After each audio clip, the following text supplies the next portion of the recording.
I'm here. Hey, welcome to the Edge Television broadcast, Doctor. Excellent. I'm not getting a full picture, but I'm here. Okay, well, your full picture here, and you're looking good with that excellent backdrop. Dr. Richard Proctor, welcome to the program. Now, I understand you've been on Doug Hagman's show quite a bit. Yes, I started the Doug Hagman show in March, and I've continued there every week on Wednesday usually uh, until now. Okay, and then I've been on the David Knight show on Infowars for a year plus every other week. That's great. And I'll tell you what, the topic tonight about the United saving the Constitution is so relevant now that it's one of the, well, not really working too well, but it is supposedly one of our safest documents to keep us free in this country.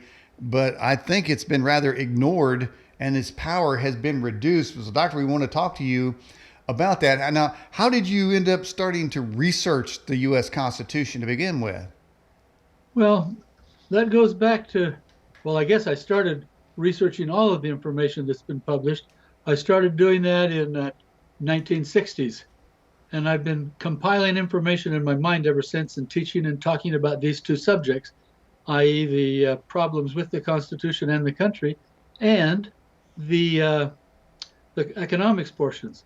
Then in 2005, I began to write down all the information and I began a newsletter. That newsletter developed for 6 years. And then in 2014, I began taking that newsletter to put together my volumes. And as I wrote my Liberty series, I kept thinking to myself, I must get a Constitution book written. I must do that.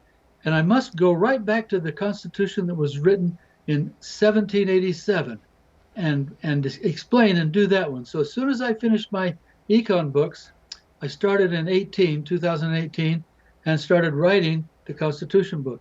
Every paragraph, every phrase, it's put together in such a way that you can follow the book all the way through. You can see where you are as you look at the pages. You can see what article, section, paragraph you're at. All you have to do is look at it as you page through it. Then I went through all the amendments, did the whole thing. And I went at it a way of first by saying what the guys, the founders, wanted to say.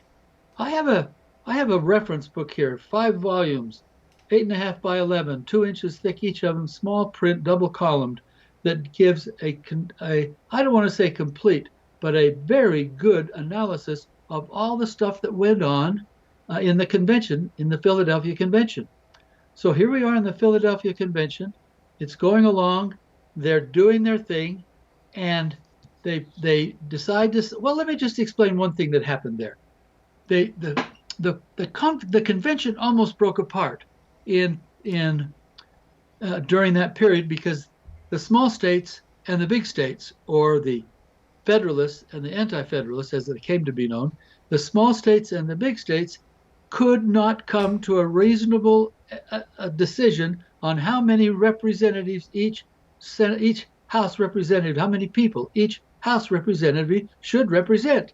That was a breaking point. It almost stopped the whole convention. If you want a good thing about that, there's a video called A More Perfect Union, which is available, and that gives the story of what I'm talking about and the difficulty of that particular issue. The last week, one of the founders said, why don't we do 30,000? And they agreed. So it was intended that each representative would represent 30,000 people. And they wrote that in Article 1, Section 2, Paragraph 3. You can see it right there. As you turn the pages, you'll see 30,000 per representative. Now, in 1790, when the census was taken, they violated that and went to 50,000. That soon, they ignored the Constitution and went to 50,000. And it just happens to be that 50,000 was the number that the big states wanted in the first place, and the small states were fighting against it. Now they've got 50,000. That went on and grew, up to, well, it grew up slowly. Civil War was 50 to 60 until then. After the Civil War, it grew until it was up in the hundreds. And in 1920, the census gave it about it should have given it somewhere around 2,500, but in actuality, it had 435. In 1929, the Congress passed a law that says we're going to cap it at 435.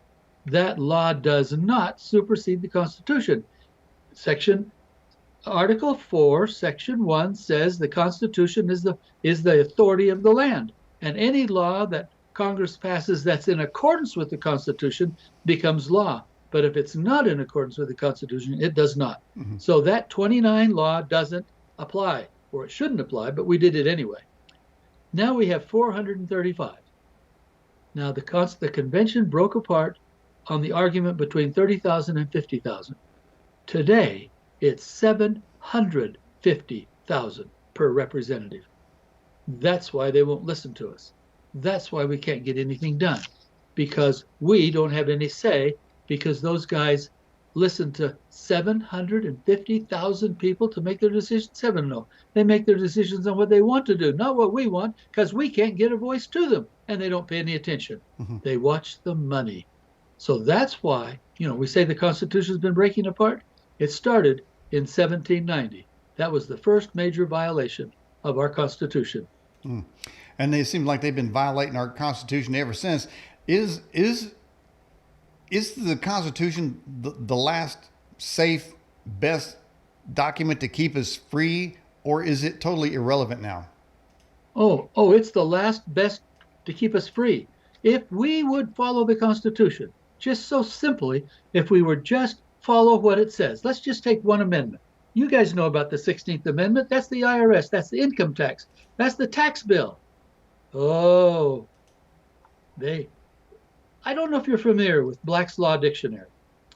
Black's Law Dictionary is the legal dictionary, okay? That's the one the attorneys use.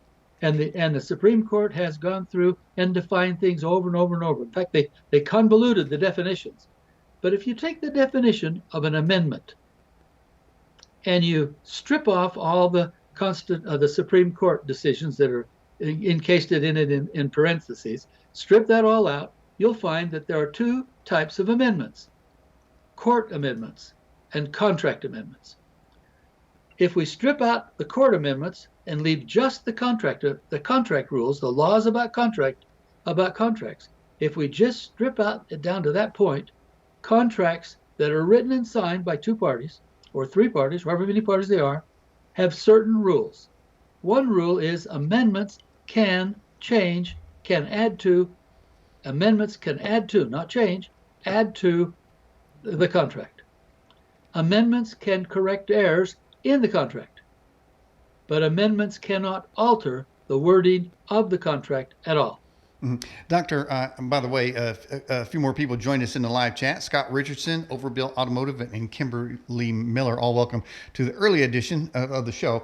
But Doctor, I saw in our live chat, which is running right now, friend, this is from Australia, and Ben didn't send it in, but he says, if America falls, so does the world. So is the Constitution, obviously it has a target on it. If the government arrests somebody and it's unconstitutional, why is it that we can't claim a passage from the Constitution for our freedom, whatever that is, say First Amendment, right to free speech? Why can't we claim that and get out of jail? Why is it we still remain in jail if they decide they don't like what we're saying? There's really a two-part to that. The very, very first and most important part is we've reneged on our responsibility to do it. We do not do anything. We just sit back and say, oh, well, since the Supreme Court said it, since the government said it, since the EPA said it, since whatever said it, even though it's in violation of the Constitution, we just accept it and move on. The next part of that is, even if we didn't accept it, how can we get any power in the justice system? It's also, shall I say, prejudiced.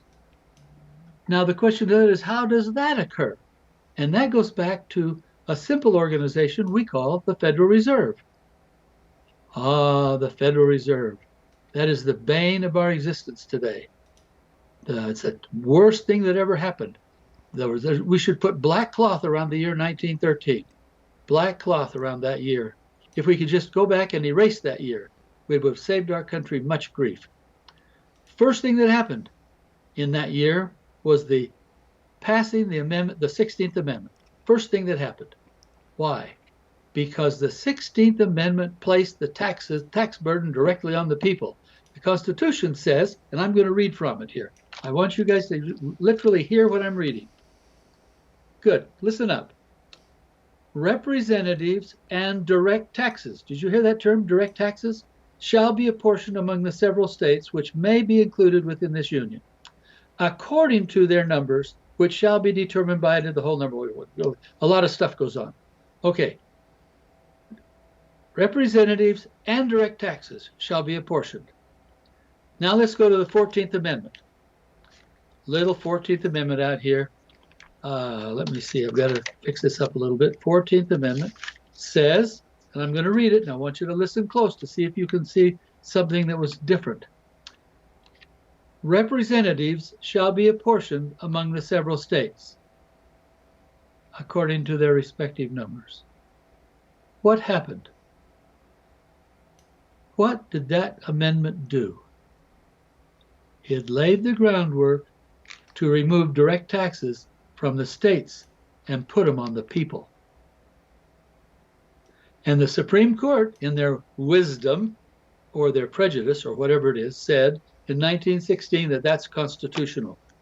So this is what I wrote that amendment should really say. I'm going to read it out of my book, Saving the Constitution. I like to read things so people can, if they want to. If you had the books, I recommend everybody get these books. They're the only way you can learn the Constitution today. There's no class that teaches it. Nobody goes by what the original Constitution is. They all go by the adulterated version of the Supreme Court. The actual amendment, as it's applied today, would read like this. The Congress shall have power to lay and collect taxes on incomes from whatever source derived, no matter what the Constitution of the United States says. Now, that's what the amendment says, really. What it says actually is, this Congress shall have power to lay and collect taxes on incomes from whatever source derived without apportionment among the several states. There's a violation of Article 1, Section 2, Paragraph 3, because that was where it said it had to be apportioned. Without apportionment among the several states, and without regard to any census or enumeration. And that violates Article 1, Section 2, Paragraph 3 also.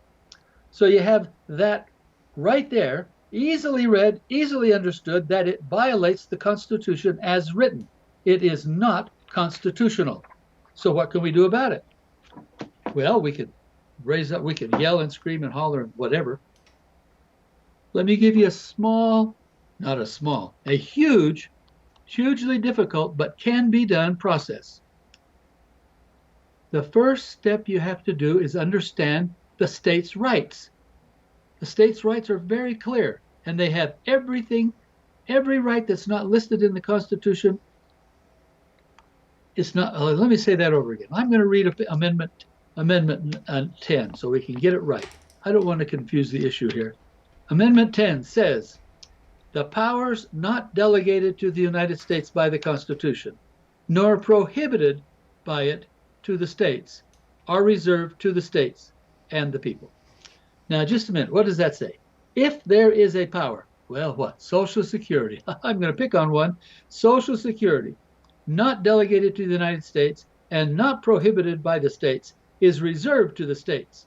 Therefore, Social Security, if it's going to be done at all, is done by the states, not the federal government. That's what that says. All right. Well, Doctor, let me ask you this question here. We were talking about states' rights, and a lot of talk and arguments are going on across the country about reparations, about this, about that. Was the Civil War fought over states' rights or slavery?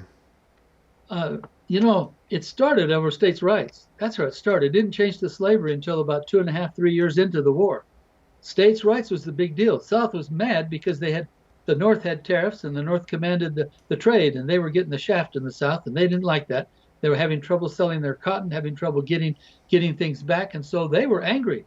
And that's what the Civil War was about in the beginning: money, economic trade. All right. A question come from Australian Ben in our live chat. It says, Doctor, Does Black's law represent the law of the land, whereas maritime admiralty law is the law of the seas? Why are these two different laws? Oh, well, that's a whole different thing. Again, admiralty and maritime law is the law that is the high seas. That's what it's about. Captains on a ship, they have the right to demand that one of their workers get up there and take care of something. In the days of yore, when this was written, they were climbing masts and furrowing and unfurrowing sails, and it had to be done immediately. Well, that same kind of problem exists today, but it's in a different way. But let's use that example. Captain turns to the seaman Jones and says, "Seaman Jones, get up the top of that mast and fix that royal sail at the top." "Nope, I ain't gonna." "I told you to go do it." "I'm not gonna." He then has the power to throw that guy in the brig. He's the judge, he's the prosecutor, he's the defender, he's everything Could he in throw the brig. Could he throw And him overboard? he'll assign somebody else to do it. That's Could he just maritime throw him law. overboard? What? Could he throw him overboard rather than in the brig? They did. They did keel hauling. Yes, they did. They hung people by the mast, by the yard arms. Yes, they did. Captains had power, complete power. That's admiralty law. Mm.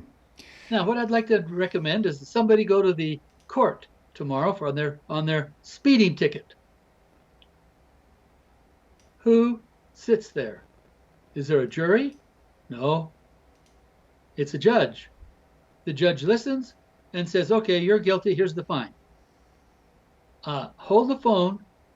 We're not a maritime court. The judge is acting as a commander on a ship. That's not right. Let's go to one of the amendments. This is the Sixth Amendment. This is the Seventh Amendment. In suits at common law, where the value in the controversy shall exceed $20, the right of trial by jury shall be preserved. Now, what is common law? Common law is the opposite to admiralty and maritime law. Maritime law and admiralty law, the captain is in charge, period. Common law, a jury decides. When you go to court and you don't have a jury and the judge decides, you are in an admiralty court, and she is assuming complete power, or I shouldn't say she, the judge is assuming complete power over you. Well, That's not constitutional. That right there We are a reminds common law country. well, Dr. Proctor, that reminds me of what's just in the last few days, the Supreme Court under the dictatorship of John Roberts reversed or blocked Donald Trump, the president of the United States, from rescinding a previous executive order. Obama made an executive order. So here's the deal. Obama gets to make an executive order, but Trump can't reverse that executive order. How can that be? It's complete. Both of those, both the original executive order and the order to rescind it, are unconstitutional. But the order to rescind it, or at least fix it. But now the Supreme Court, where they have no authority whatsoever, jumps in, and that takes the going back to Article 3 and listing the powers that the Supreme Court has. We're jumping around a little bit, but today's the first day I've been on, so we're going to cover more subjects, so you get the idea of what goes on in the book Saving the Constitution and in my other books. Section 1 of Article 3 says the judicial power. Section 2 of the Article 3 says the judicial power. So evidently they wanted to define the power of the judges, the federal judges. This is a federal constitution. This does not define the power of the state judges. Remember that. This is a federal constitution. The state constitutions define the power of the state judges. The judicial power shall extend in all cases in law and equity arising under this constitution, the laws of the United States, and treaties made or which shall be made under their authority. Now, let's not worry today right now about what this laws of the United States, treaties, and all that means. But what it does say is it has to be the judicial power extended to law, not executive orders, to law. Now it defines what they can look at when they're looking at the law. To all cases affecting ambassadors, 1. To all cases of admiralty and maritime jurisdiction, 2. To controversies over which the United States shall be a party, 3. To controversies between 2 or more states, 4. Between a state and citizens of another state, 5. Between citizens of different states, 6. Between citizens of the same state, 7. claiming lands under the grants of the states and between a state or citizens thereof. 8 powers, nothing more. Did you hear anything in there that said that they had the power to decide whether a law passed by Congress and signed by President can be deemed unconstitutional? No, and in fact, the executive order is not even a law. So how can that be adjudicated about its constitutionality from the Supreme Court? They can't do it, but they do it anyway because they are the 9 emperors. That's why they wear black robes, so they can emperor above us. That's just an illusion. That's an illusion of power. We have a black robe with some skid marks, and therefore you have to obey what we're saying. It's really freaky. Another thing, Doctor, even if it was a law, they've made plenty of rulings that seem to be based on emotions. So, well, like for instance, the DACA. Well, President Trump didn't consider the people that could be hurt, that they could be crying, and they could have pain. Where does in the law does it says a judge must take into account when ruling the constitutionality of a law? Where does it say you have to take into account feelings and emotions? It never says that. It never says it. You can't use a bias. You can't do that. That stems from a man named John Marshall, John J. Marshall, 1803. The case was Marbury versus Madison. I'm going to paraphrase a little bit of that decision, but not very much. You can read it for yourself. Marbury versus Madison, 1803. The decision says any law passed by Congress that's against the Constitution is unconstitutional. That is precisely correct because Article 6 says it is. And we, using judicial review, will decide what's constitutional or not. Wait a minute. The Constitution doesn't give him that power. Therefore, that's unconstitutional.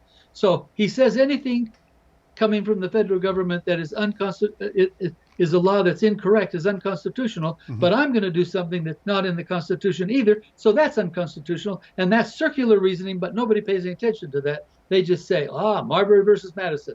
We now have the power to judicially review all laws. And that's where it comes from. The Constitution and the attorneys will argue till they're blue in the face that Marbury versus Madison gives the Supreme Court the right to determine the constitutionality of a law. Thomas Jefferson, 1820, wrote a letter saying, I've got the letter on my information. Anybody, I have the letter. This letter says, I'm gonna not read the whole thing. I'm just going to mention what it says. It says, the judges have prejudices the same as the people. 9 people with their prejudices do not constitute authority to override the Constitution. The people are responsible, and if they don't have the knowledge, then the situation is to teach them, not take it away from them. Okay. And he has pegged it perfectly. All right. Well, Doctor, you brought up the name of Thomas Jefferson, which is now in the hit list. It's in the cancel culture circles right now, claiming that he was a slave owner. Therefore, the Jefferson Memorial should be burnt down, and everything that has Jefferson in it should be eliminated, including himself in every statue and portrait. Was Thomas Jefferson a racist? Absolutely not. He treated his slaves with justice and care. He would have freed them, but the law didn't allow him to do it. We don't know those things. We never learn the things that were existing at the time. Thomas Jefferson was one of the finest founders we've got. And as soon as they stop, if they succeed in blasting Thomas Jefferson and getting him out of the way, they'll then pick on George Washington or Abraham Lincoln. I'm not sorry, they pick on him already. Benjamin Franklin or any of the others. They've got to destroy our history. They've got to destroy our Constitution. It's a one world order goal. Destroy the United States and its Constitution and its republic. Destroy these things. And the way to destroy stuff is to change history and destroy history. That's what's going on. And if we don't stand up for these things, we, the quiet majority, we're going to be saddled with a one world order dictatorial system. Sorry, guys, we're on the road. If we don't fix it, we've had it. And of course, the Second Amendment is one of the first amendments they would like to eliminate. They basically are trying to outlaw the Second Amendment by these various edicts across the country with these rules and regulations, trying to regulate the Second Amendment, I guess you could say. But that seems to me that once that's out of the way, then it's wholesale on for everything else.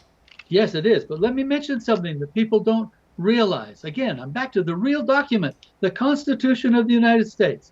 Article 1, Section 8, Paragraph 15. Congress is to provide for the calling forth of militia to execute the laws of the Union, suppress insurrections, and repeal invasions. A militia. Well, how about that? 16. Congress is to provide for organizing, arming, and disciplining the militia. Wait a minute. What did that say? That says that Congress is responsible for allowing the states to organize a militia, and they will buy the guns. Constitution says it. That's what it says. Wow. Remember, all we got to do is go back there. Mm-hmm. It's the only part of the Constitution that's really brought out in the amendments. In the Second Amendment, it is just saying we are authorized to have those guns. Okay, now, let's read the Second Amendment a little closer. Okay. What it says is, first 4 words, a well-regulated militia. The next words, be necessary to the security of a free state. What is a state? When that was written, that word meant the colonies of Virginia, New York, West Virginia, all of those. They were colonies, but they were going to be states. So this says a well-regulated militia is necessary to the security of a free state. That's the first phrase. Why don't we ever look at that phrase? The militia is necessary for a free state. If Seattle had a militia, this problem downtown Seattle would not occur. Wouldn't have occurred in the first place. What is a militia? 1828 dictionary is very clear.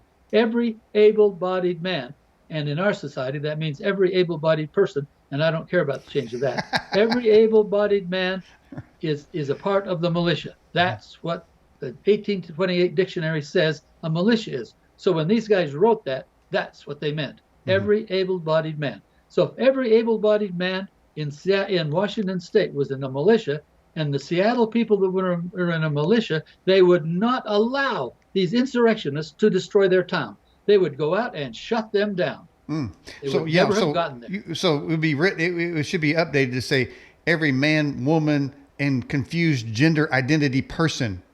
That way we can include. Don't want to leave anybody out. All right, question for you says, if justice is pure, why don't judges wear pure white robes instead of black robes? I don't know why they wore black robes, but black usually stands for the bad guy. Well, that's why I wear a white hat, sir. Yes, I can understand that. The white hats in the cowboy and Indian movies, the white hats were always the good guys and the black hats were always the bad guys.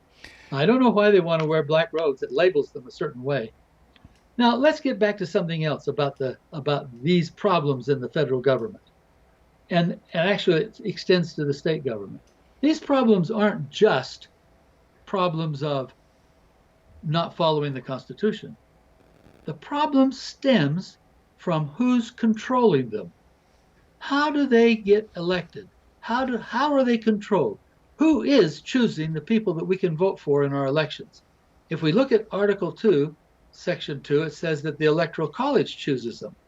Well, we don't have any idea what the Electoral College is supposed to do anymore. We think that it's only supposed to vote on who the state votes popularity for. That's not true. That's not what the Constitution says.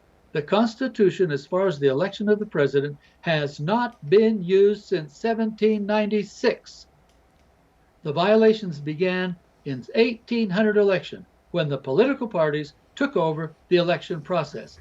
And they became the Electoral College. And they decide who we get to vote for. The political parties. You don't get to, I don't get to.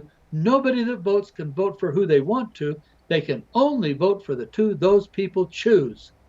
So we talk about the worst evil.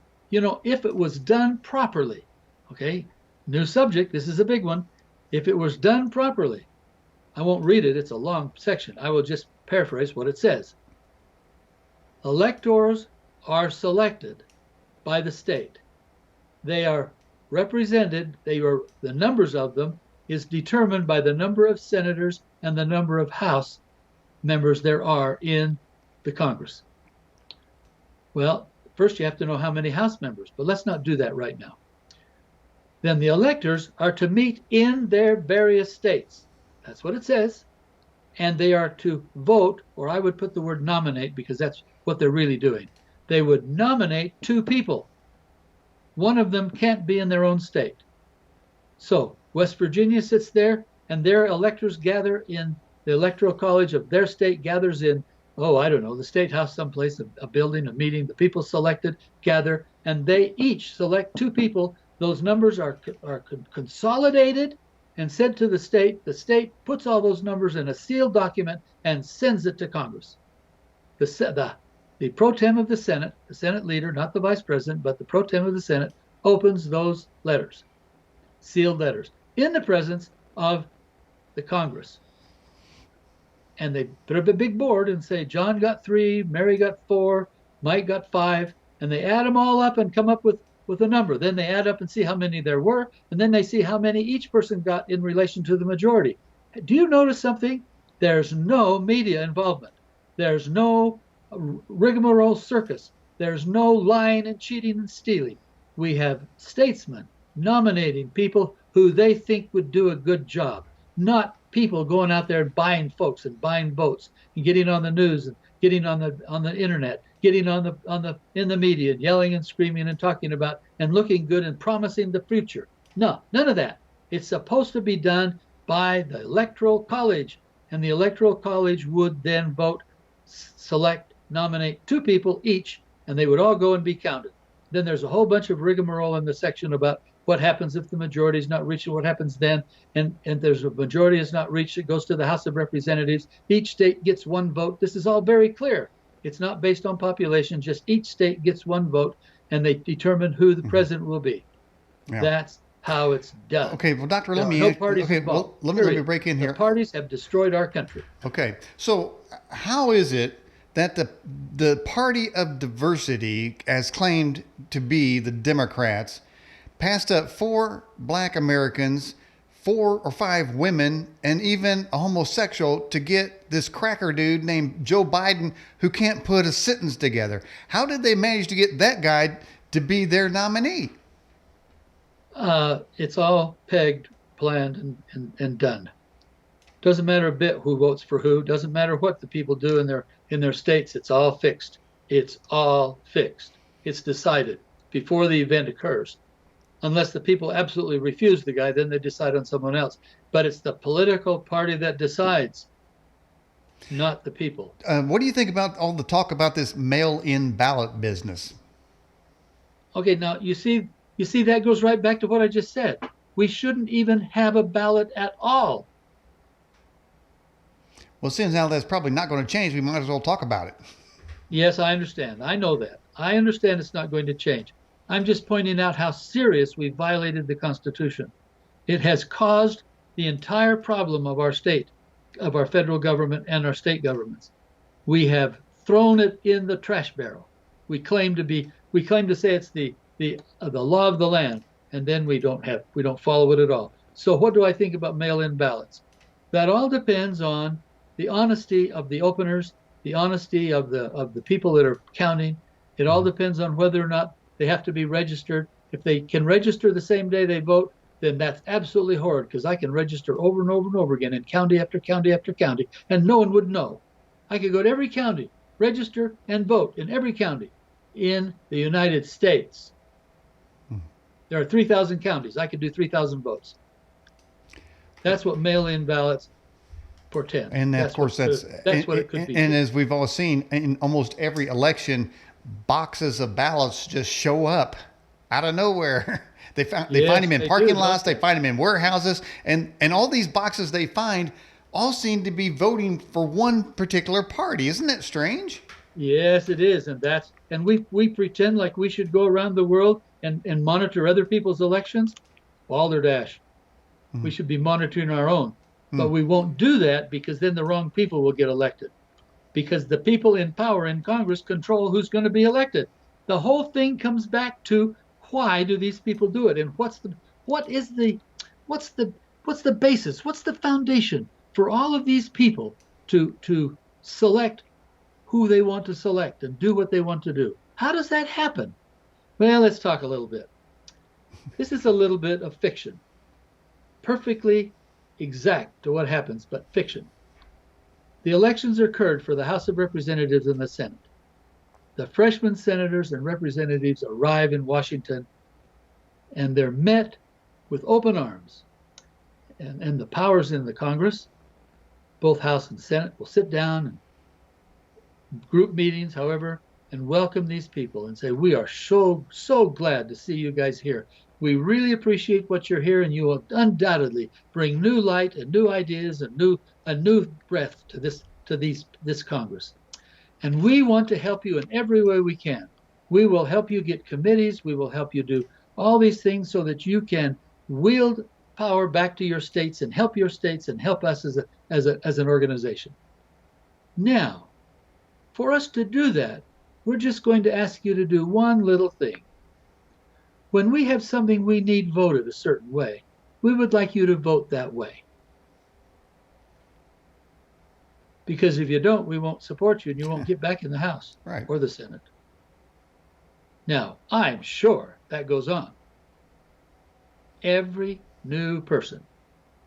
In Utah, we had a young lady who really told a good story, and she had been a good mayor, and she really told the story, and I voted for her. Yes, sirree, I did, and she was elected. Oh boy, she got there.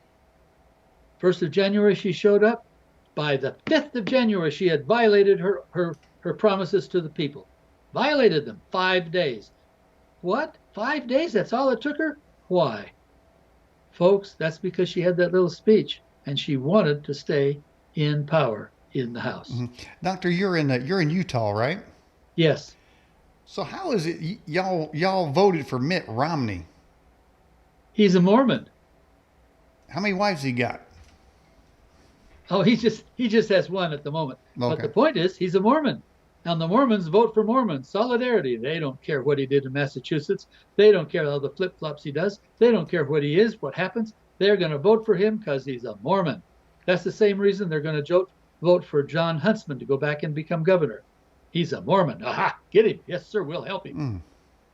Hey, I'm sorry to say that, but that's how it happens. That's how it works. Right out here in good old Utah. So is polygamy legal out there? No, it isn't. It was once, but it isn't today. Okay. Now, the general feeling in Utah. What a question. You know, we based upon what's going on with marriage, i.e. the whatever that's called, that lets the homosexuals marry and they can marry whatever they want. Mm-hmm. All of a sudden, we can have people marrying dogs, I suspect. So if a guy can marry a guy and a girl can marry a girl, why can't two other people marry under the same law? Mm-hmm. Never mind. Okay, well, that's an interesting question you posed, because my follow-up question was, Doctor, is Michelle Obama a man? Is he a man or not? Is he a man with fortitude or a man at birth? At birth. Yeah, I don't have any idea, and I don't want to speculate. Okay. I don't like to speculate about things that I can't even come up with any rational conclusion. I know he's a Muslim. I love speculating, man. It stirs up all kinds of stuff. I just make stuff up. In fact, yes, I made stuff up. Right, you can't. Everybody else does. Why not? I mean, making stuff up is the thing of the day. Right. The Supreme Court does it every day. They make up rights. They make up stuff, and they're the big dudes with the coats on, so they know what they're doing. Of course. Now, people obviously you and I can do it. Even some people are not as smart as they are. Some people think I made this up in the ranting points. They think I made it. The bottle of Aunt Jemima syrup had Colin Kaepernick's face in there, and they think I made that up. I don't know where they got that from. Why don't they believe me? I'm not even quite sure what you just said. Neither am I, Doctor. Okay, syrup, but I don't know what you just said. Okay, well you don't have to know that. That's a good thing you don't, because that keeps you safe. All right, back to the Constitution. Now, a lot of people hate the thing, but recently we had this COVID thing, and every governor and city mayor across the country just decided they have authority over everybody's life, everybody's business, and including making laws respecting the establishment of religion. That's clearly in the Constitution. Nobody was safe. They were roughshod riding over the Constitution. How is that possible? Because we didn't stand up. I'm sorry, it all goes back to we the people don't do anything. We just sit around and say, okay, that's fine. If I got to wear a mask, I will. If I got to stay 6 feet apart from people, I will. Oh, no, they want me to do it. They're right. We won't stand up and do something. That's why. Okay, so we need decent Americans need a leader. Who's out there that can do it? Yes, They can do it. If we can get a leader that would stand up and say these kinds of things Hmm. and could gather the people around him, we could begin to get this thing taken care of. The very first state is to get militias in every state. Well, it certainly won't be a leader like the head of Chick-fil-A. He No. can't. He's certainly not a leader. He's kissing people's boots. So I don't Yep. know about that. We need a charismatic leader like George Washington, like him. Do you think now there's a book written, and you may have heard of it. I think it's called The Providential Life of George Washington. And in this book, it has a series of events that happened to George Washington that seems as if the provident, we use the word providence, had interfered and protected him. And it was mysterious to a lot of people why things went a certain way, but it seemed that there was somebody watching over him. Do you think in this time of confused America that this providence may raise up another George Washington? Or are they those kinds of people done forever? I would say it depends on whether or not the Lord is fed up with our wickedness. Did I say that? Yes, I did. If the Lord feels that this place needs to be saved, he will bring up someone who can be that leader. Is it Trump? Could be. He's sure. In this last election where these Democrats are yelling and screaming that she got the popular vote, well, people don't realize there's about 3,300 counties. She got about 300. He got 3,000. Is that a popular vote? Well, they consider that Trump stole the election. John Kerry just recently said if Trump wins again, he obviously has stolen the election because Democrats believe by right they own the presidency. And if somebody else gets it, then it's stolen from them. So they're predicting a revolution. Believe. Absolutely. They're communists in power. That's what they are. I'm sorry. Mm-hmm. Well, I don't know why anybody today is a Democrat. I don't understand it. Mm-hmm. I don't understand it. Mm-hmm. Anybody. Well, because they're why offered. Why would they want to be a part of a party that lambasts God, that worships abortion, that worships Satan, that does everything they can to destroy the Constitution and the country? Why do they want to belong to that? I don't understand it. But let me explain something that does happen. People that are fed up with the Republicans and the Democrats, and I was one of them, they wander out and become independent, and they actually brag about it. I'm an independent. But those people don't realize something. When you become an independent, you have given up your voting franchise except for the president. You can't vote for anything else, really. I know you can vote for those people, but you've given up your franchise. The independents cannot put a person on a ballot. You have to be in a party. You cannot put a person on a ballot if you're not in a party. Therefore, you cannot put someone you would want on the ballot. But if you would join a party, you could. Then you could put someone you want on the ballot. But if you try to do it in the DNR, they've got so much power and so many people, you could never get that person on the ballot. So you got to be in a different party. That there's got to be one you can be in. Libertarians, they're a little bit too liberal for me. Green doesn't care. The Socialist Party is already existing. But one party that does exist that needs help is the Constitution Party. And that party wants to get the Constitution back in force. They want to get the country back the direction it's going. But people don't join it. And I don't understand that. They become independents and lose their franchise. If they join the Constitution Party, they could be on the ballot and even elected for Congress. Well, maybe even that. But they could be elected in state jobs over and over and over again. All we have to do is have people run and have people vote for them. And they become a state senator, a state house representative. You can't do it if you try to be a DNR. You're lost out. But if you become independent, you're lost out. But if you went to the Constitution Party, you could join that party and run for office every election cycle. I've done it ever since 2006. I've run for auditor. I've run for auditor again, run for treasurer, and I'm running for treasurer again this year. I've been on the ballot every year for the last 4 elections. Nice. Maybe I need to run for something, man. I'm going to start the cowboy party. All right. Ben, Australian Ben says. Network connection. You still there? I'm still here. Are you? Yeah. All right. It says the question is, can The Rock become the leader after Trump? can he unify and inspire a constitutional revival? Now, I'm going to answer that question because you may not know who the Rock is. I think he's talking about Dwayne Johnson. Now, of course, now Jesus is also described as the Rock, so unless he's running, I don't think he is. But if it is Dwayne Johnson, I would say no, because he's one just recently said there needs to be blood in the streets so he can get the hell out of here. All right, now here's I believe that too.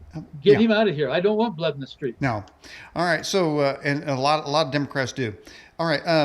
Our moderator Jade asked you this question, Dr. Proctor. Can you please speak to those that have given up voting altogether because they believe that the rats have already won? Well, I think that is probably a sentiment of a lot of people in this country. The rats have already won. Well, I want to ask you a question. If all of these people, and there are lots of them, would band together, do you think maybe the rats haven't won? They only win because we give up and don't do anything. I'm sorry. Washington's forces, they lost. I mean, they were beaten. They were in Delaware, starving to death. They'd been run across they'd been run across New Jersey, been run across New York, and now they were over there on the other side in Pennsylvania, licking their wounds, and they were lost. And the enlistments were up on the 31st of December that year. And it was done. The revolution was over. It was done. They'd lost. The rats had already won. And they had. Washington sat down with these forces, these officers, and they told him, we've lost. We can't possibly do anything. Those Hessians across there in Trenton, they're professional soldiers. We can't beat them. Oh, no, we've lost. We're done. It's over. He left that meeting. Now, I'm quoting from a book by Ron Carter, and it's called the Prologue to Liberty, I believe, volume 3, I believe it is. I can get all that information from anybody that wants it. But he was despondent, sitting on his bed, despondent. What am I going to do? Took off his tunic, sitting there. What am I going to do? Pondered, and an idea came to him. Where did that idea come from? I don't know. I do know. Yes, I shouldn't say that. An idea came to him. He sat down and furiously scribbled out the orders for everybody. Called all the major officers in. Now we're talking like the 23rd of December. Called in all the major officers. Said, this is what you got to do, and we got to do it tomorrow. Got to do it. And in essence, I'm going to paraphrase the book, but in essence, this was the Battle of Trenton. Washington had his groups. They all had to meet Trenton at the same time, 5 o'clock in the morning on the 25th, 24th. Maybe I'm ahead of day. Had to meet there, and they had to be ready for the battle. They had to meet there, and battle with Trenton, with the Hessian soldiers. Well, it was time to go. The Delaware River was high tide. Ice was coming down. Two of the forces couldn't even get across. The only one that got across was Washington's force, and they were 20 miles from Trenton, north of Trenton. They got on that and slugged it down in that terrible, terrible blizzard. I mean, it was a terrible blizzard. They slugged it down. They didn't get into Trenton until way after 5 o'clock. It was coming on 7, 8 o'clock before they ever got there. And the other parts of the force didn't get there. But they got there. A bunch of scarecrows, no uniforms, rags on their feet, almost no weapons. I mean, they were in terrible, starving to death. And those soldiers put their minds to it, and they conquered that Hessian army, took them all prisoner, those that they didn't kill, with very few losses. And they triumphed and took Trenton, the Battle of Trenton.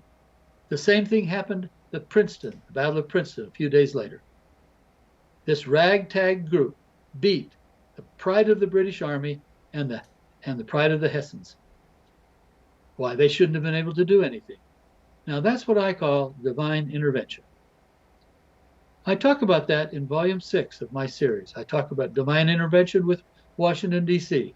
I talk about the divine interactions with the Revolutionary War.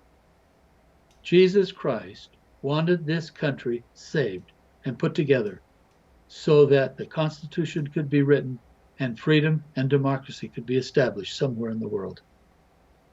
And they succeeded. That ragtag army that was beat constantly succeeded, and the British gave up. Mm-hmm. Mm-hmm. Now, that's a story for history. Mm-hmm. Well, let me put it in today's terms then, because I say that now we're fighting a digital battle for the minds and hearts of Americans. We have the media, the government, and all the large social media giants are all conspiring to eliminate the rights and privileges of a ragtag group of Americans just sitting out here trying to do the right thing, trying to go to work, trying to. We're that ragtag army, the ones that don't go rioting and don't topple statues. We're sort of the ragtag army, but the well trained, the high tech, well funded haters of America that trying to undo America, they're the British now. So Yes. would you say that we have hope as a ragtag group of Americans out here, both black and white, who love this country, who want social, I don't want to say social justice, but we want justice and we want stability in this country? You think that we could have that same sort of divine intervention on our behalf? Because they are a tremendous foe. They have all the power, they have all the money, they have all the outlets and platforms to push their message on other people. Yes, that's absolutely right. You've hit the nail right on the head. Let me prescribe how I would recommend it happen. Okay? The Constitution, I always go back to the Constitution. The Constitution says that every state officer, judicial, executive, must swear allegiance to defend the Constitution, an oath or affirmation to defend the Constitution of the United States. They've all taken that oath, but they're reneging on it also. The Constitution itself does not actually give power to the cities, communities, to organize their own militias without authority from the state or the federal government. But the Declaration of Independence does. The Declaration of Independence says very clearly, if a government begins to hamper on, trounce on, and destroy the inherent rights of God, then the responsibility of the people is to alter or abolish it. It doesn't just mean Britain. The Declaration of Independence is right there. That's the authority. The Constitution is written to put the Declaration of Independence into fact, to make it happen. Okay. So the Constitution is the law. The Declaration of Independence is the foundation.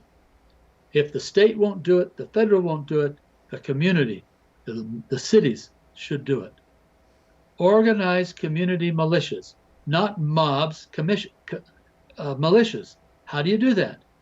The city sits down, the city planners, the city council, the mayor sit down and they write a letter, a document that people can come in and sign, which authorizes them to be a part of the militia, and they volunteer to be a part of the militia. That becomes a legal document because the elected officials did it. We already have plans for disaster, for earthquakes, for flooding, for fire, for everything. Why don't we have a disaster of insurgents? Why don't we have something to protect us from insurgents, which is what we need? Right now, today, it's a little quiet, but who knows what will happen next week, and it'll blow up again. Mm-hmm. And it's too late then. It's like the people who are sitting in the house and a big hole in the roof, and the rain comes in. Mm-hmm. Oh boy, this is terrible. I got to fix that. But I can't go up and fix it now because it's raining. Thomas Jefferson. Next week, the rain stops. I can't go up. I don't want to go up and fix it now. There's no rain. Don't need to. We're in that spot now. No rain, don't need to. Organize these militias. Organize them for the community. Arm them. How are they armed? Their own weapons. But give them authority. If they go out, let's assume these guys in Coeur d'Alene, Idaho. Now, this is a good assumption. Those men showed up with weapons. And the bad guys went away with their tail between their legs. Mm-hmm. But if one of those people had fired a weapon at one of those ragtag guys that were bad and injured him or killed him, that person in that group would have been taken to prison and prosecuted for murder. Mm-hmm. Now, had he been a part of an organized militia, they would not do that because that's recognized by the by the elected power of the Mhm. of the uh, of Well, the area. Doctor, that exact scenario did play out here recently. I believe in New Mexico, where, or maybe, I think it was New Mexico, where anti-fall anarchists were trying to rip down a statue of a conquistador, and a militia did show up, and somebody did get shot, and they got him, and then they said that we're going to take everybody in that so-called militia, take all their guns and everyone they know, and send them all to prison. Yeah, but they didn't have authority as the militia. People call themselves that, but that's not enough. You've got to have government authority giving you the authority to do that. Now you can do it. And if they get mad at you, you just point at the authority that gave you that power. I don't think they're going to get that authority here. But let me ask you something about Thomas Jefferson, where he said um, that let me see if I get this exact quote here. The tree of liberty must be refreshed from time to time with the blood of patriots and tyrants. It's a natural manure. Are we at the time of refreshment? I think we are, but I don't want to admit to that right now. I don't want to say that we should get out and spill blood. I don't want to say that. But I want Well, to go back to your statement just a minute ago. I don't think we'll get those militias organized. And that's the reason they're not. mhm, mhm. Well, hopefully we don't have fear just reading a quote. But in fact, here's another question kind of along those lines. It says, how can America become her destiny of freedom without bloodshed? I guess maybe we need to stay away from that, because any kind of talk like that instantly becomes fodder for the other side, saying you're a fearmonger, you're threatening, Yeah. you're a Well, gun-toting kook I, and this kind of thing. I am afraid that we may be headed that direction, but I hope that direction is done with legal militias, not just people who band together and Hmm. call themselves one. They Hmm. can't do that. That's just a mob with guns. They've got to have legal authority. Now they're a militia. Hmm. Well, And they can be organized if the people in a community would just do it.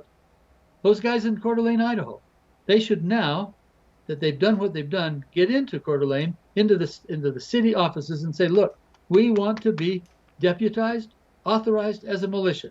Let's get it done. mhm, mhm, And then what they do is legal. mhm. So all the church, we start talking about how the churches were told they cannot assemble and worship in the manner that they choose. How is it that the governors gave themselves the authority to dismiss the Constitution? Uh, they gave themselves that. It's called color of law. Most people haven't heard about color of law. Color of law, defined in Black's Law Dictionary, is law that's passed or not passed, but edict to put out without authority. You do it without authority because you have a government and you can, and you then send your police out to enforce this unauthorized law. That's color of law.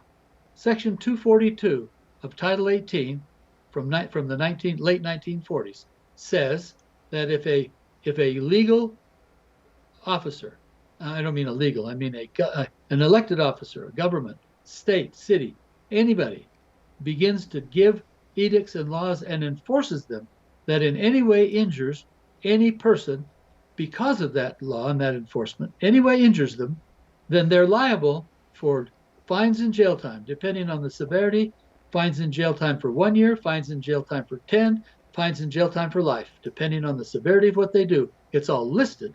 Section 242, Article 18 of federal law, passed in 48, or put in effect in 48. That's what the law says. We can convolute about it all day, but that's what it says. Now, what does an unconstitutional act mean? Anything that's against the Constitution or the Declaration of Independence. That's an unconstitutional act. Therefore, those people who hauled folks off to jail and because they met, or a pastor wanted to hold church and they hauled him off to jail, that could be considered kidnapping, and he's got them on a big charge. The problem is you got to get a legal guy, an attorney and a judge, federal judge, that is honest. And that's tough, but that's what you got to do. Mm-hmm. That's the law. That is the law, Mm-hmm. written in the books. Mm-hmm. Title 18, Section 242. Anybody can read it. anytime they want. Okay, question for you. How can one constitutionally reverse a Supreme Court decision? How can you constitutionally do that? Okay, let's get back to where we were a long time ago on that subject. Remember, I said you've got to have people being able to vote for who they want to. Remember? Mm-hmm. All of these people who are independents, they should change their affiliation, I'm going to just say it bluntly, to the Constitution Party and become a part of the Constitution Party. Then, we're talking about the next election, not this one. It's all done. You can't get on a ballot now. The next election, they'll be prepared and ready to run for offices in the House and Senate, governor, treasurer, auditor, lieutenant governor, those kinds of offices, attorney general, those kinds of things. They're prepared to run for those offices. Then you have a powerful enough party, Constitution Party, to elect them. Now we've elected a group of people who are honestly trying to return to the Constitution. Now, I'm not going to say that every Constitution Party member is going to be an honest person. That'd be whistling whistling in the dark. But the majority of them will be. And if they're not, they'll be booted out the next time by Constitution people who will figure out that they weren't. Okay? Now, those people will band together and they will do what's called nullification. Did you know? Do the people know that the states have the right to nullify laws of the federal government? Whoops, what did I just say? Nullify laws of the federal government? It's been done lots of times. Montana did it when Real ID came up in the mid 2000 aughts, like 5 and 6. The Real ID thing came up to force everybody to have driver's licenses a certain way. This was government edict to control us. Montana said, we're not doing it in our state, and they didn't. They stood up, backs up, and by Jove, the whole thing went away because Montana and a couple of other states did that. If the states would nullify things from the federal government that are unconstitutional, it can't happen in our state, things would begin to change. Now, let me give you an illustration. Let's assume, I'm going to assume, because I'm here, I'm going to assume that Utah decides they're going to do that. And we do elect a legislature. Those people now are ready. The first thing they're going to do is organize a militia. That's the very first thing. The next thing they're going to do is organize a public citizens type bank. And it will not be affiliated with the Federal Reserve. And the profits that are made by that bank will stay in the state to arm the militia and take care of functions of the state and begin to reduce taxes of the citizens. Okay, that's the next thing. The next step, the very, very next step of this legislative body is to say, by Jove, the Constitution says that we have one representative in Congress for every 30,000 people. That's very clear. It's exactly what it says. There's nothing ambiguous about it. Therefore, we're going to set up districts in the state of Utah of 30,000 people. And those 30,000 people on the next election are going to elect representatives for Congress, one from each group, each district. So there'll be 100 guys go to the Congress, the U.S. Congress, House of Representatives, 100 guys from Utah. Now, Idaho is going to see that happening in Montana, New Mexico, Arizona. They're going to see that happening, and they're going to say, wait a minute, they're going to send 100 people? I'm not about to let them take over, because Utah would take over if they did that. I'm not about to let them take over. So they would follow suit, and they would figure out how many they're supposed to have, and they'd vote that many in also. It would be a domino effect, because everybody wants their power in Washington. But somebody's got to start it, so I'm starting it right here. So now, they probably won't get seated because the guys in Washington will say, you can't send 100 people here, we won't seat them. And we're going to say, our militia guys will go with them, by the way, and say, why not? Constitution says that. Well, yeah, but we passed a law in 29. You can't do that. Laws don't supersede the Constitution. If they change the Constitution or if they're not in accordance with the Constitution, they are null and void, so we don't honor that law. We're here, all 100 of us, and we're going to be seated. Every state did that, what would happen? Well, I got to continue now. We're not done yet. Okay. I know you got other things you want to say, but I got to finish the subject. Okay, now what we've got is nullification of the 30,000 of the 756,000 rule, so to speak. Now, the next thing this group is going to look at is going to look at the senators. And he's going to say, by Jove, the Constitution of the United States says the states will not lose their representation in the Senate, and we don't consent to it. Therefore, there will be no more popular elections for senator in the state of Utah. We are nullifying the 17th Amendment. They can do that. They have power to do that. We're not going to do that in our state. It's contrary to the Constitution, contrary to the laws of contracts. We're not going to do that. We are not going to call the people home that are there now unless they're not following the Constitution. Then we're going to call those guys home and put new people in their place. Only 2, but we'll have our 2. All right. Then what are they going to do next? They're going to say, by Jove, the 16th Amendment is obviously against the Constitution.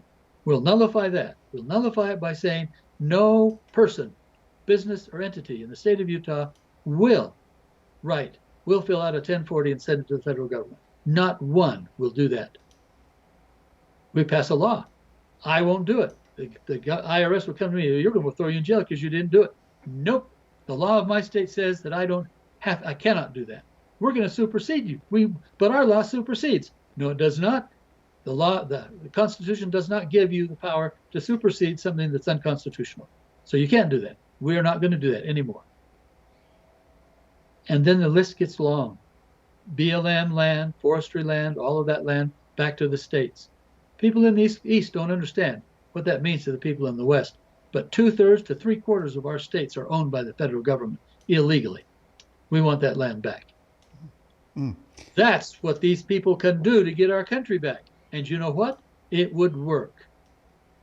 But the first thing it takes is a group of people, enough power to put good people that we can depend upon in office, in government office, in the states. Can I ask a question now? Yes, ask a question. I'm done. Okay. I gotta get your permission, man.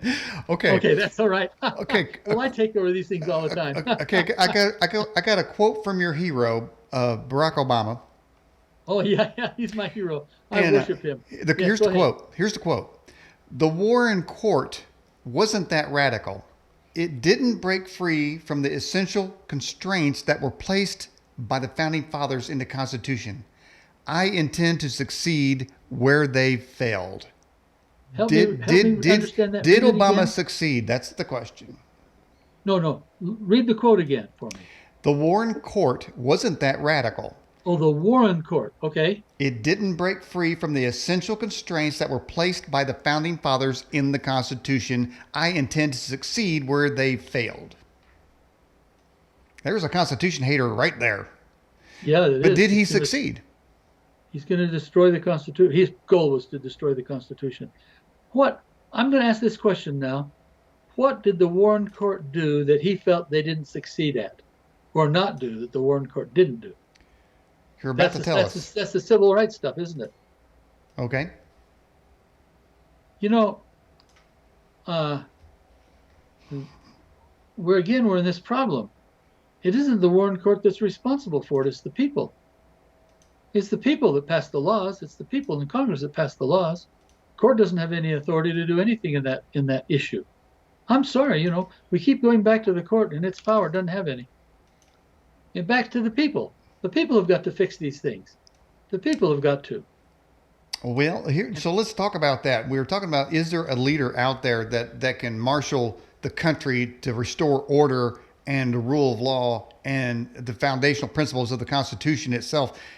Either is there somebody, and then we're talking about, could we get divine intervention or empowerment for the common people? What spark do you see? Because telling people they can't go to church didn't do it. Telling people they could kill babies with abortion didn't do it. Telling business people they have to lose their businesses didn't do it. How far will America go before they rise up like the Continental Army and say, enough, we're going to have to go after the enemy? And I'm not talking about guns here. Already. And I believe the people that are doing it to us have wondered that also. This was simple. All we had to do is say it, and they all followed like lemmings. Boy, what could we do if we wanted to? Again, This is a dry run to see what we can get away with. By who? By the elite of the world, by the one world order people, by the people who want to destroy our Constitution and our nation. One world order. They want the United Nations to be the government of the entire world, everybody subservient to it. All power in the United Nations. Everybody else subservient to it. That's what they want. And we rolled over and said, okay, if that's what you want, that's what we'll do. Mm-hmm. Well, you say I don't know why we did that. I'm absolutely aghast that people will still wear masks and they don't have to. They don't have to wear masks. I'm amazed that companies require employees to wear masks. I don't understand it. Those masks that they're wearing are absolutely worthless. They don't do anything. The only kind of a mask that will work, see, I study safety and for mining and things like that. The only kind of a mask that will work is strapped to the face, to the head, sealed to the face with filters on the sides, canisters. That's the only thing that will work. Mm-hmm. These little bandanas that people are putting on are of absolutely no good, of no worth, and they're not attractive either. No, they're definitely not attractive. But I'll tell you, it seems that, as you said, that the American people easily gave up their rights when they said, you got to do this and that. And all of a sudden everybody said, yes, sir. We'll do whatever you want. They're saying right. that COVID 2.0 is coming. They're going to say, oops, it's here again.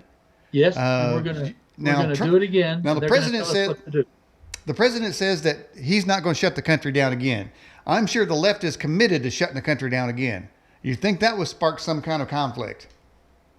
Oh yes, but I think what they'll just do is ignore the Trump and just do it anyway. Mm-hmm. We got so many lefts in power in the judgments and all that kind of stuff, and the judges and the media. Oh my, that's the most powerful part of the one world order. The media, they've owned it since the 20s. Well, and Morgan bought the media in the 20s, and they've kept a tight grip on it ever since. Well, Doctor, my question is, when 2.0 comes, do you think Americans will so easily submit this time around, now that they may have realized it's been a hoax? No, I do not think they will. I think that they will submit this time around just the same, because the average American does not realize it's a hoax, and they refuse to consider it. Mm-hmm. They refuse to consider it. Mm-hmm. The disease that we have today, and there is a disease, is less contagious than the flu, less dangerous than the flu. But we never did this for the flu. Right. No, that's why I call think it a the hoax. people have been completely gagged. And unless, like you're talking about, somebody rises up that can lead them, that they will follow, and then the people will follow it and form groups in every state and begin to get together and do things as a unit, Mm-hmm. every state at the same time, we'll never do it. And one of the measurements is, will anybody set up a militia? That's a measurement. If nobody will do that, then nobody will resist the next COVID deal.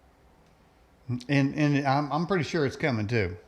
Oh yes, me too. Oh, they've already talking about the one that's going to come next. Oh yes, they already are. And they're not going to wait very long. And at the same time, the Antifa guys are going to come in and start destroying cities again. Are we ready? Are we going to allow that? If we don't do something from the citizen grassroots level, and I term that establishing militias, because that's a legal entity to protect us. And if we're not going to do that, then we're going to just bow down again and take the next one, and it'll be more restrictive than this one. And then we'll bow down and take the shots, and the shots will have things in them that will ensure that we can't leave the house unless we've had the shot, because they'll be able to tell, if you haven't had the shot, you won't have the what's in it. Mm-hmm. Therefore, you can't leave your home. And they'll do it with drones, and they'll do it with robots, and they'll do whatever. And they'll keep us confined. That's confinement without a warrant or any conviction. They're just confined. Mm-hmm. They won't be able to work because they don't have it. They won't be able to buy stuff because they don't have it. And that's in the book of Revelations. Well, let me ask you something, Doctor. Are you a member of the militia? I would be the minute one was started. I'm not a member of a militia, but I will be the minute it was started, even though I'm 79, and even though I do not have any weapons. I will join that group and support them in any way I can. What about you yourself starting a militia yourself? I have not gone down to the city to do that. But I will. I'm going to. Okay. I haven't done it yet. So we're looking forward to when you do that.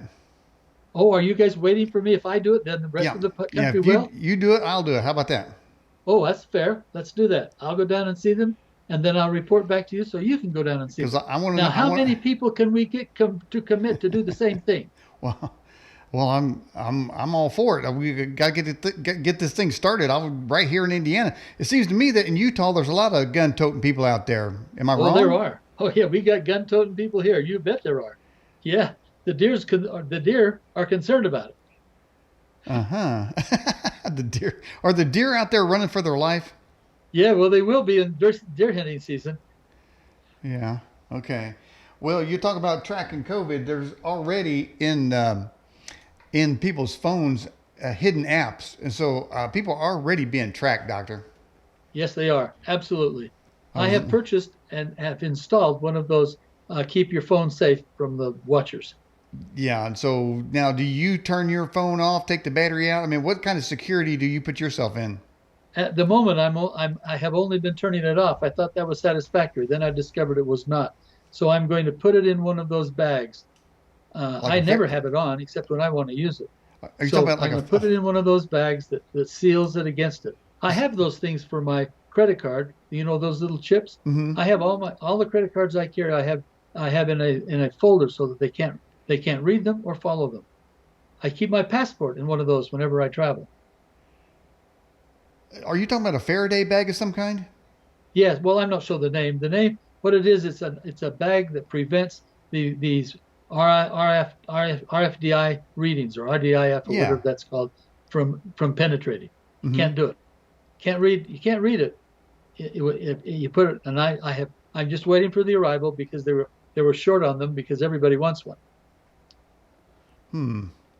Well, I'll tell you what, we're getting near the end of the broadcast, Doctor. Anything else you want to get out here while we still got some time on the air?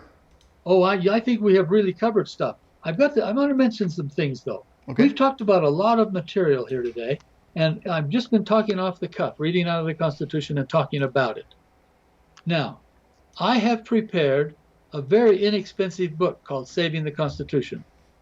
Okay. That picture's on the wall, isn't it? It Yeah. can be acquired from from Provost Institute of provostinstitute.com. That website has that book. All of my other volumes too, but the very most important book is Saving the Constitution. Now, I believe that every person who wants to save this country needs this book because nobody teaches the Constitution so they will understand it, even know what it says. And nobody points out all the errors that have occurred against our Constitution. This is the only book in the United States that does this job, takes the Constitution itself and teaches what it really says and points out all the stuff that's happened based upon what government has done to it. Mm-hmm. So this particular book is vital. And everyone should have this book. And then it doesn't do any good to put it on the shelf. Have this book and read it and understand what the Constitution says. And you will be amazed, folks, at how many things are in that we violated in the Constitution just because nobody does anything. Nobody reads it. People don't even realize how important Article 6 is because they've never read it. Article 6, very crucial, but we've never read it. People don't read that. The importance of Article 3 when it talks about the power of the Supreme Court so that we can get some control on the Supreme Court. No one ever reads it. No one reads the Constitution. They don't know what it says. And in some cases, it's very difficult to understand. For example, how many of you of the listeners know what corruption of blood means? I've never. How many know what ex post facto laws are? Just two questions. How many know what treason really works and how it's done? How many know how the president should be elected? I went over a few minutes ago. How many understood that? It's not hard to read. Mm-hmm. How many folks in the audience understand what the amendment process is? Have you heard about these con-cons, everybody says, and Convention of States? That's all just a subterfuge to destroy our Constitution. That's all it is. If that group meets, our Constitution is lost.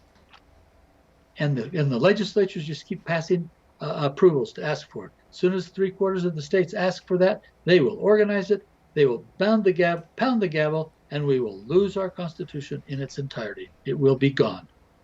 But nobody realizes that. Nobody understands what the Fifth Amendment says.